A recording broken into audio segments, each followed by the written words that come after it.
All right, 97.7 Outlaw Radio FM listeners, you already know what time it is, and right here, right now, we are actually live in full effect, and we have a East Coast hip hop pioneer on the line. We got DJ Kenny Parker of Boogie Down Productions right here live on the line. How are you doing this evening? I'm great. How are you doing? Thank you for having me. I gotta say, you are most certainly welcome, man. You are an absolute legend within the hip hop community, man. So having a hip hop radio station and not inviting DJ Kenny Parker would just be an absolute crime. Thank you so much for having me. I appreciate that. I mean, I don't really consider myself a legend. I'm just doing what I do. I definitely got to agree. You're definitely doing what you do best. Thank you. But I know you're a busy individual, Kenny, so I'm going to dive right into this interview. But I want to take you back to the beginning of your amazing career where yourself and your brother, KRS-One, actually came up in the music industry. I was wondering if you can actually tell our listeners a little bit of the story behind your early beginnings and, of course, what actually made you guys both decide to kind of venture into the music industry? Well, I didn't start to venture in the music industry. Really, my brother had a dream when he was 14 years old that he wanted to be an MC. And this is 1979. So there was one record out at this point, Rapper's Delight. So I thought he was crazy. I said, you want to be a rapper, you're out of your mind. But that was his dream from age 14. And I didn't join until later on. I became the DJ. But I watched him pursue his goal, get better and better as an MC, hone his craft. And by 1986, he met Scott LaRock, and they formed the Boogie Down Productions. And then they went on to make history, battles with MC Shan, and then the Criminal Minded album, By All Means Necessary, and on and on. And I got to say as well, you guys have been such an inspiration to a lot of individuals. I do know that you guys came up from group homes and whatnot, man. And I do know a lot of individuals, not even necessarily in the hip hop community, but can really relate to. Yes, I mean, we both at times were homeless as teenagers. My brother more than me, but yes, both of us were homeless, and we both lived in a group home at the same time. And I pursued sports. I played basketball and eventually got a scholarship to play Division I basketball. And at the same time, my brother was pursuing hip-hop. And, his journey took him from homelessness to rap star in like a year. It was amazing. I watched it all happen right in front of my eyes. And also, speaking of you becoming a DJ and whatnot for Boogie Down Productions in 1989, obviously you just mentioned a few moments ago how you actually had a basketball scholarship. If you don't mind me asking, what actually made you decide to steer off from basketball and, of course, just becoming the DJ of this group? It was a crazy fluke how it happened because after I graduated from college, I was actually staying at my brother's house for a while, and he had some equipment. He's a DJ as well. KRS-One scratched on a lot of the early BDP songs. People don't even know that. Like, My Philosophy, his classic record where he goes, so you're a philosopher? Yeah, that's KRS-One scratching, actually. So he was a DJ, and he had equipment, so I asked him to show me how to DJ just so I could make music for my Walkman. That's all I wanted to do was make tapes. But somehow at the same time, DJ D-Nice, shout out to him, was going solo, was leaving the group. He was the DJ, was leaving the group to pursue a solo career. And a spot opened up right there in BDP for a DJ, and I just happened to be learning how to DJ, and it was like the perfect storm. And my brother just brought me right into the group. It happened in months, like a couple of months. And also as well, you actually had the opportunity to be a part of Biz Markie's iconic music video, Just a Friend, where you were actually one of the individuals sitting on the bench. I was wondering if you could actually tell our listeners a story behind this eventful day. And of course, how did yourself and Biz Markie originally get connected and meet? Well, I've seen Biz a bunch of times over the years in the clubs, but I never knew him, but he was a friend of my brother. But then when they went on tour in 1988 for the first time, I was still in college. But I went on tour with my brother just to hang out for the summer, have some fun. And I met all the guys on the tour, Rakim, Ice-T, Kumo D, and Biz Markie. And we struck up a friendship that day. So after the tour, me and him started hanging out. And one day, I was in his car, and he says, hey, you know, I'm working on this song. I'd like you to hear it. So I'm like, sure, I'd love to hear an exclusive Biz Markie record before everybody else. Let's go. And he pops in this tape, and then he's rapping. I'm like, okay, this is dope. And then he starts singing, you got what I need. I'm like, yo, I started laughing. I was like, this is both crazy and dope at the same time. So I said to Biz that day, I said, Biz, this is going to be a hit. I'm telling you, this is going to be a hit. I'm telling you. So fast forward a few months later, I was hanging out with Biz and his cousin Cool V. We hung out all the time. So I was just hanging out with him one night, and he was like, hey, man, why don't you spend the night and come with me tomorrow? I'm shooting a video for Just a Friend. So I'm like, oh, okay. So I just hung out all night with Biz. The next morning, we got up. I went to the video shoot with them. What the clothes that you see me have on in that video was actually the clothes I had on from the night before hanging out with Biz. I just went straight there to the video and got to be in a classic video just like that. It was spur of the moment. I didn't even know they were shooting a video until the night before. I gotta say, it definitely sounds like a legendary story, man. And also as well, being able to hear such a song that influenced so many individuals for the first time. Like, other than Biz Markie, you were the first individual outside of that studio session to actually hear that iconic song. Yes, I was one of the first, and then I went with him to the studio to mix that song afterwards. So I was in the studio when he was putting the finishing touches on that song. And still I had no idea. This is months before the record came out. So I was like, I know this is going to be a hit, but, who knows? But it ended up selling 1 million copies, which at that time was astronomical for any song, much less a rap record. But, yeah, that was amazing. And me and Biz had a friendship right up until he passed. I miss him dearly.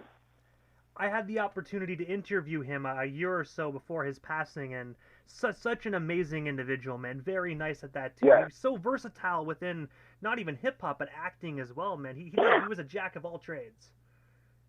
He actually was. I remember one night, just spur of the moment, he said to me, hey, Kenny, I'm going to be on The Living Color tonight, a TV show. And I was like, yeah, right, Biz. Okay, you're going to be on Living Color. He's like, I'm telling you, Jamie Foxx had a character called Wanda on the show. And he said, I'm going to be Wanda's sister on the show. I'm like, yeah, right, Biz, okay. I went with Biz to his house. We sat down at 8 o'clock, cut on the television, and there was Biz Markie acting on A Living Color. I think that was one of his first acting gigs. Right there, me and him sat and watched the whole episode together. Of course, I didn't believe him, but he was telling the truth, yes. And before we move off the topic of Biz Markie, I also had the opportunity to read some of your book, actually. I didn't get the opportunity to finish it all yet, but I also read that you actually had the opportunity to experience what is now known as a verses, but then it wasn't. The very first verses in history where Biz Markie and KRS-One actually went song for song. I was wondering if you can tell our listeners a little bit more about the story behind that night, and of course, what actually transpired KRS and Biz Markie to go song for song. Well, first of all, what people don't really know, a lot of people don't know, is that Biz Markie was a huge rap star even before Just a Friend.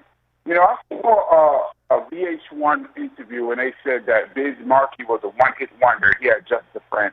I'm like, these people have no idea about hip-hop. Biz Markie has bunches of songs that were big in the hip-hop arena. So we were all friends, and one day we had a show at the Apollo Theater in New York, and we had just did the Apollo 6 months earlier. It was sold out. We did the show. It was great. And then they called us back maybe like 4 months later to do the Apollo again. And we didn't have any new material out. It was like, it's the same show, basically 4 months later. So Chris was like, KRS was like, we need to do something different. What can we do? And he was like, I got it. Let's call Biz and bring out a surprise guest, and we go song for song. So we came out to do the show, and the crowd went crazy, and then KRS goes, I'm going to bring out the one person who can go song for song with KRS-One. Everybody's like, who can it be? And then all of a sudden, Biz comes running out, and his DJ Cool he throws on, I'm the Magnificent. I want to, and Biz starts doing the beatbox, and the crowd just went crazy. And from that point on, we did song for song for song, back to back. It's one of the hypest shows I've ever seen, and Biz always said that was his greatest show that he ever did in his career, was that show. The energy in the Apollo was unmatched, and just song for song for song was crazy. And I just got to say as well, just being able to be there, I can only imagine just being there in that crowd and being able to absorb just the energy in that room that night, because that was the first time, and from my understanding, that was the first time that any hip-hop fan ever witnessed something along the lines of a Versus. I would say so. I mean, and it was surprising. You didn't know you were coming to a Versus. You thought you were coming to a KRS-One show, which you were. But all of a sudden, it turned into a surprise Versus, which made it even better. And, it was a very knowledgeable crowd. They knew all of Biz's songs, all of our songs. And then, they did songs together, too, because Biz started doing the beatbox, and then KRS was doing, like, listen to my 9mm go bang over Biz Markie's beatbox. It was just crazy, man. Crazy. And also, as well, in 1992, you actually had the opportunity to appear on the very first episode of MTV's The Real World, which actually made you the first DJ to ever appear on reality TV. I was wondering, how did that actually end up? How did that opportunity with that show end up for you? And of course, at that current time, did you know you were actually making hip-hop history? No. What happened was my college friend, one of my good college friends, his name's Heather B, who was a female rapper. And I introduced her to my brother KRS, and they started working together. He was working on music for her, and I was also just starting to produce, and I was working on music for her. At the same time, she went down to the Real World audition. They had an audition. They auditioned thousands of youngsters, and Heather B was one of the 7 people they picked to live in this room, this apartment. Now, at the time, it was experimental. They didn't even know if it was going to air. They just said, we're going to try to experiment and see how it goes. So we didn't even know if it was going to come on television. So the cameras followed Heather everywhere she went. So when she came to the studio to work on music like we normally would, all the cameras were there. So I was there. I did some scratching on a song. I produced a track on the song. And everything we were doing in this session was actually making history, but we had no idea. And then a few months later, MTV decided to air Real World Season 1, and it became the most watched show in the history of MTV. So that launched the whole reality genre, and I happened to be the first DJ and producer. I was on episode 2, so I was on the second show. So shout out to my homegirl, Heather B, because she's the one that allowed me to be on that show. I gotta say as well, definitely sounded like a phenomenal experience, especially when those shows weren't even really around at that time. It must have been really weird trying to be able to do your work and have cameras in your face, or did they kind of like give you your space and just observe the situation? Yeah, it was like they weren't allowed to talk to us. So, they basically, after the first 10 minutes or so, you kind of forget the cameras are even there and you're just going about your business. You know what I mean? So, and since me and Heather hung out all the time before anyway, it was just like another day in the studio after 15 minutes. So, but we had no idea. We didn't even know it was going to air. That's the truth. We didn't even know it was going to come on television until it did. And it's funny because I was with Heather the day before the Real World aired, and, it was a regular day. And the next day, back outside, and everybody was mobbing Heather like, yo, you on TV or MTV? It was like the next day. It was crazy. And also, as well, just a few years after that, in 1997, you actually did production work for the Lady of Rage's album, Necessary Roughness, on the song Super Supreme. I was wondering if you can actually tell our listeners the story behind this recording session. And of course, what was it like just being able to work alongside Lady of Rage in the studio? Well, first of all, I had never met Rage. One day I got a call from DJ Premier. Shout out to him. And he's like, yo, I'm working on this album with Rage. She's looking for some music. Why don't you come down and play some beats? Just like that. So just like that. Come down and play some beats. So because of Premier, I came to the session. I played some music. And, you know, they were just listening. I put on this one beat, and they liked it. They were like, that's the beat. And so Rage took the song, and we started, she went right in the studio. She had a song already done, and she knocked it right out. You know, and I never really, I knew some people from the West Coast, but I never met anybody from, like, Death Row. You know, some of the Death Row guys were in the studio with her, not artists, but, like, I would say Death Row affiliates. They were in the studio with her, but it was cool. She's a cool girl, and I got to do that track, which was dope. Thanks to DJ Premier for giving me that call. And while we're actually on the topic of production work, I also read that you actually had the opportunity to produce music for 4 television commercials for the Nike Shoe Company. I was wondering, can you tell us a bit more about just working alongside Nike? And of course, like, how did those opportunities arise for you? Because Nike is such a huge company. Absolutely. Well, what happened was Nike hired a advertising agency to shoot a series of sneaker commercials for them. And I happened to know somebody who knew somebody that worked at the agency. So once they finished the commercial, they needed music to play under the footage. So the guy called me. He's like, hey, Kenny, do you have any music that I can use for this Nike commercial? First, it was supposed to be one. So I came down, I played some music, and they found a beat they liked. They're like, oh, this fits perfectly. So we put it into the commercial. They liked it. So they called me back later. We got one more. You want to do it? Sure, I do. They called me back again. We got one more. You want to do it? Sure. So I ended up doing 4 commercials for Nike, but it actually went through the advertising agency, not necessarily Nike, because, you know, once they pay the budget, you know, they turn it over to the agencies and they wait to see, you know, the finished product. So I was part of the agency's connection. And I have to ask as well, because I do know, I've heard stories when it comes to these shoe companies that if you actually do work for them, they'll kind of give you like a custom shoe or something like that. Did they ever gift you any like custom sneakers? Nah, actually, you know, this was in 1999. So I don't know if they were doing that then. No, I didn't get out. You know, actually, had I known you in 1999 and you mentioned that, I might have been able to mention that to somebody, but that wasn't even in my mind to get sneakers. I was just thinking, do the track. I wish I could have got sneakers. Man, that would have been dope. That would have been cool, you know, be like, hey, I'm doing some production work for you. I know you cut me the check, but why don't you cut me a few sneakers too, you know? Exactly. At least let me come into the showroom and walk around. I mean, you know, we grab a couple, buy something.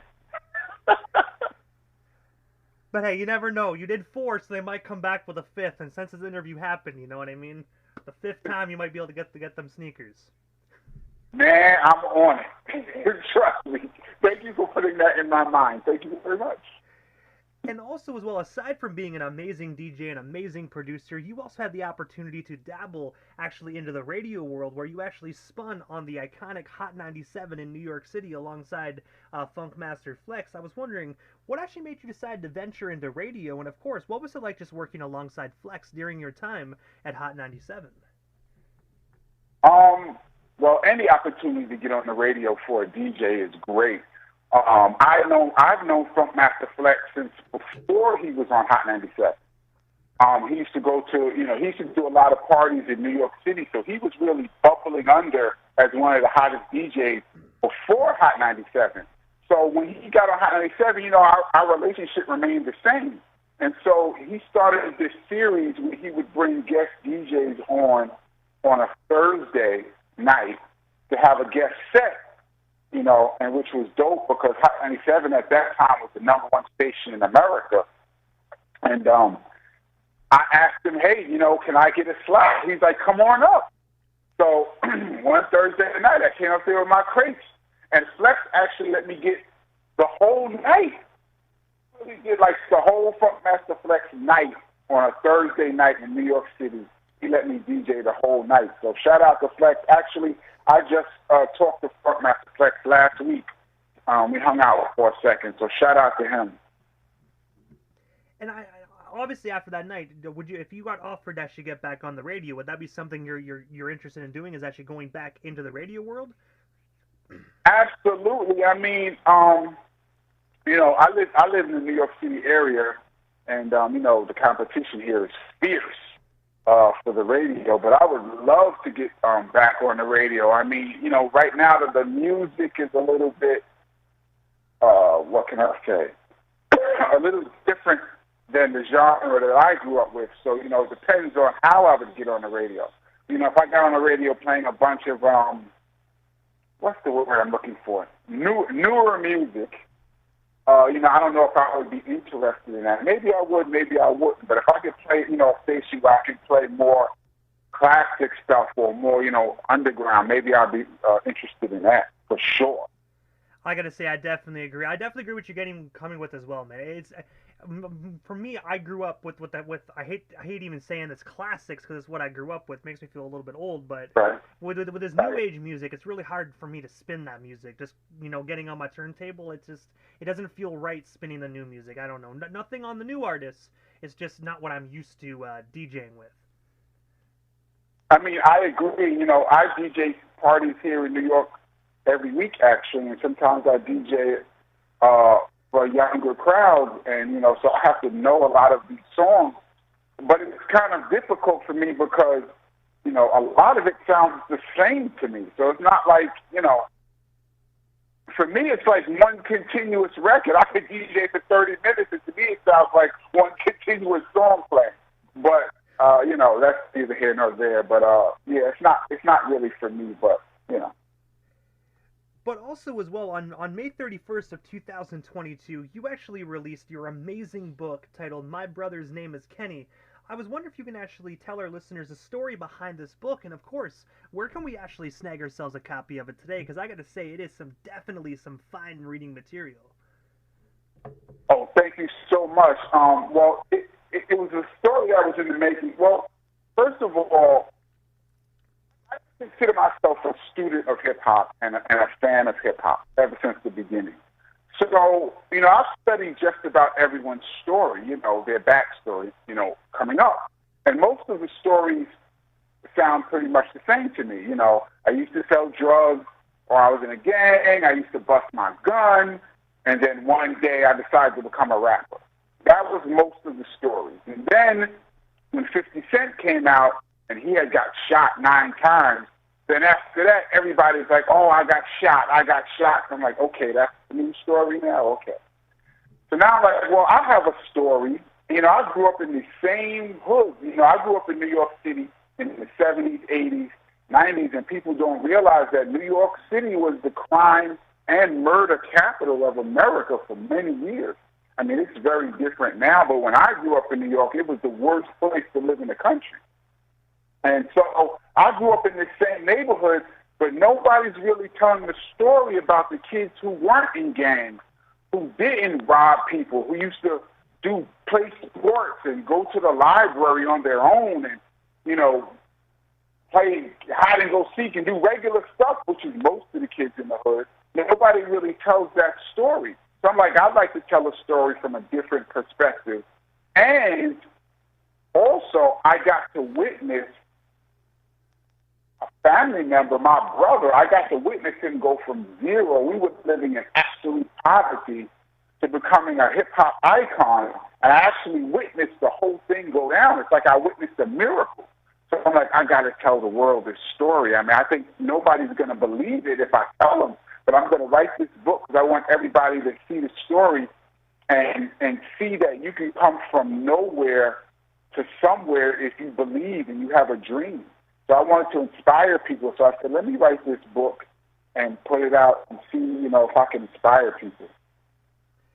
And I got to say as well, this book is definitely inspiring people as well, because like you said, it's a very unique story. It's not everybody using everybody else's story. It's very unique, and I got to say, this book definitely stands out, man. Being able to read about yourself and your brother's times living in a group home to kind of like just elevating up through your guys' careers, man. It definitely is a phenomenal read, and I suggest everybody go out there and snag themselves a copy and get it while it's hot. Yes, you can get it anywhere where you buy books. I mean, you can get it on Amazon. You can get it on Apple Books. You can get it on BarnesandNobles.com. It's coming into stores. It's coming into brick-and-mortar stores now. But you can get it fastest on Amazon or anywhere where you order books. It's called My Brother's Name is Kenny, and it's out now.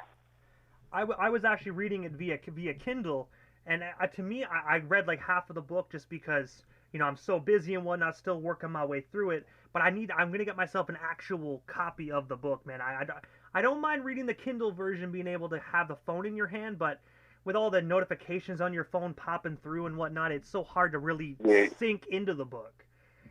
Right, it breaks up your train of thought, yeah.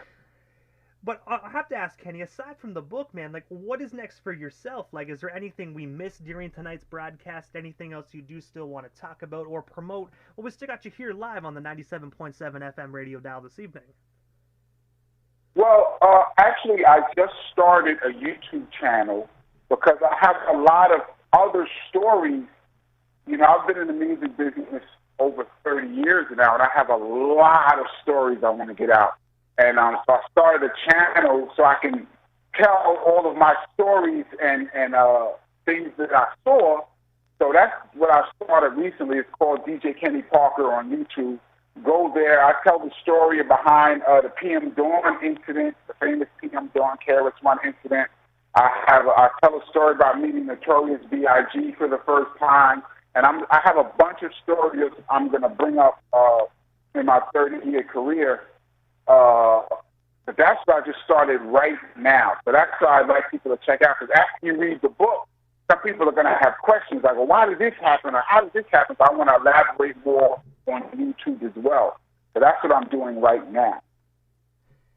And I got to say as well, it's definitely a very, very great avenue for an individual like yourself to have because, well, like you said, with a 30-year-plus career, you can't fit every single story in a book because that book's going to be looking like a New York City phone book from the 1980s. Exactly. Even some of the stories in a book, I can even elaborate on a little more on YouTube. But there's other stuff that I couldn't even get into that. I think people would want to hear, because I was like, they have a phrase, the man next to the man. And, so I happened to be right next to KRS-One for most of his career, but I was invisible because people couldn't see me because they were so busy focused on KRS that they couldn't even see me. But I was standing right there. So I saw a lot of things that, people never don't realize. I'm like, I got to tell people this. I think this is going to be funny. Like the story with Just a Friend and Biz, I was like, I got to tell people this. But there's other stuff. I have other funny business. There's like a bunch of stuff. So I'm going to let it all hang out on my YouTube channel. And also as well, Kenny, this is the time to interview quickly before we actually part ways, that I give a chance for the individual that slides into the radio station airwaves, just a chance to give like shout-outs to whomever they want to give shout-outs to, but most of all, your social media handles. That way our listeners can follow you and stay updated on everything DJ Kenny Parker if they're not already doing so. Yeah, on Instagram, Facebook, YouTube, Twitter, just DJ Kenny Parker. And I'd like to shout out my co-author, Rose Daniels, for helping me put this book together. And let me shout out my brother, Chris Parker, KRS-One, because You know, when I first decided I wanted to write a book, you know, I told him I want to write this book, but I want to tell everything. You know, I want to tell the whole story. And I said, you know, you have a career and an image that people know, and I don't want to say anything that would hurt your career. You know, so I wanted to ask him, how much of the story can I tell? And his exact words were, I don't care. Tell it all. Like that. So, you know, once I got his blessing, I was free to, you know, tell everything in the book, the most embarrassing stuff, underground stuff, everything. So let me shout out my brother for giving me the permission to really tell the whole family story. Definitely shout out to KRS-One. You know, just giving you that blessing, man. He didn't realize that all these individuals gets the opportunity to hear all these amazing stories as well. So definitely shout out to KRS-One for allowing you to tell this amazing stories. Yeah, absolutely, absolutely.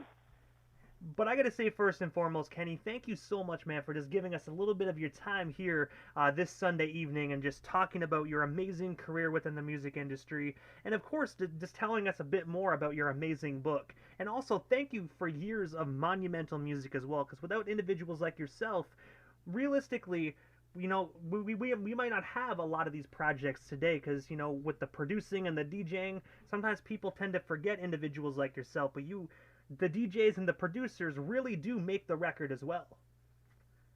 Absolutely. And thank you so much for having me. I mean, I really enjoyed this interview. Thank you for letting me come on your platform. Really appreciate it. Thank you to everyone who's listening. This is great. You are most certainly welcome, Kenny. It was definitely an honor, man. Thank you so much, and definitely have yourself a phenomenal Sunday night. I'm pretty sure down the line we definitely shall talk again soon, but for now, definitely have yourself a phenomenal night. Thank you. Thank you.